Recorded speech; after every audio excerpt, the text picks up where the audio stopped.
আজকে আমরা জানার চেষ্টা করব ফ্যাব্রিককে যখন আমরা ওয়াশ করি তখন সেটার ভেতর থেকে ময়লাগুলো কিভাবে পরিষ্কার হয় সেটা জানার চেষ্টা করব।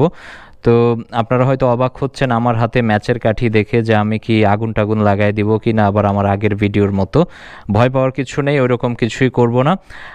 এটা অ্যাকচুয়ালি একটা রূপক হিসাবে এখানে ব্যবহার করা হয়েছে। ডিটারজেন্টের মলিকিউলটা দেখতে অনেকটা এরকম, মানে অ্যাকচুয়ালি দেখতে এরকম না, মানে ইয়েটা হচ্ছে অ্যানালজিটা এভাবে দেখাচ্ছি যে ডিটারজেন্টের মলিকিউলেরও একটা হেড পোর্শন থাকে যেটা হচ্ছে হাইড্রোফিলিক বা পানিতে থাকতে পছন্দ করে, আর একটা হচ্ছে এরকম লম্বা টেইল পোর্শন থাকে যেটা হচ্ছে হাইড্রোফোবিক বা সেটা পানিতে থাকতে চায় না।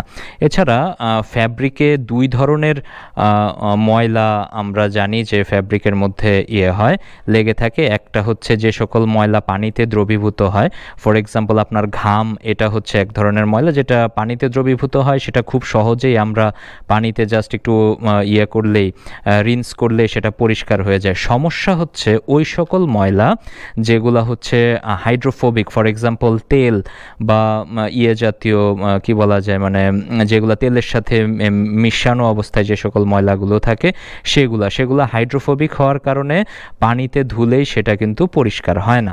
তো সেই ক্ষেত্রে আমাদের ডিটারজেন্ট ব্যবহার করতে হয়, এবং ডিটারজেন্ট যখন আমরা পানিতে দেই তখন এই যে টেইল পোর্শনটা থাকে, এই টেইল পোর্শনটা যেহেতু হাইড্রোফোবিক, এটা পানি থেকে এসকেপ করতে চায় আর কি। তো এসকেপ করতে গিয়ে আমি এখানে একটা ডেমনস্ট্রেশন দেখাচ্ছি।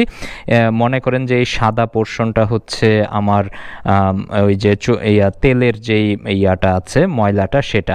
তো এই টেল পোর্শনটা এই ময়লাটা ভেতরে ঢুকে যায়, কারণ হচ্ছে টেল পোর্শনটা হাইড্রোফোবিক হওয়াতে সেটা নর্মাল পানিতে থাকতে চায় না, এবং হেড পোর্শনটা সেটা হচ্ছে বাইরের দিকে এরকমভাবে অবস্থান করে। তো এই যে টেল পোর্শনটা যখন হচ্ছে ময়লাটাকে চারদিক থেকে আবদ্ধ করে ফেলে, তখন হচ্ছে আমরা কাপড়টাকে যখন ওয়াশ করি তখন এই পোর্শনটা আলাদা হয়ে কাপড় থেকে সেপারেট হয়ে যায়। এই যে একটা স্ট্রাকচার, এটাকে আমরা মাইসেলস বলে থাকি। এই মাইসেলসগুলো হচ্ছে অনেকটা বাবলের মতো, যেটা হচ্ছে আপনারা নর্মালি দেখেন না যে আমরা বাবল ফুটাই, সেটার যেরকম একটা স্ফেরিক্যাল অ্যাপিয়ারেন্স থাকে, বিষয়টা অনেকটা এরকম। এটা হচ্ছে আমার পানিতে সাসপেন্ডেড অবস্থায় থাকে, এবং সেটা যখন আমরা ওয়াশ করি সেটা পানির সাথে ধুয়ে চলে যায়। তাহলে এই মেকানিজমের মাধ্যমেই কিন্তু ডিটারজেন্টগুলো হচ্ছে আমাদের এই সকল কাপড় থেকে যেই সকল হাইড্রোফোবিক ইমপিউরিটিসগুলো বা ময়লাগুলো থাকে সেগুলো কিন্তু পরিষ্কার করে থাকে।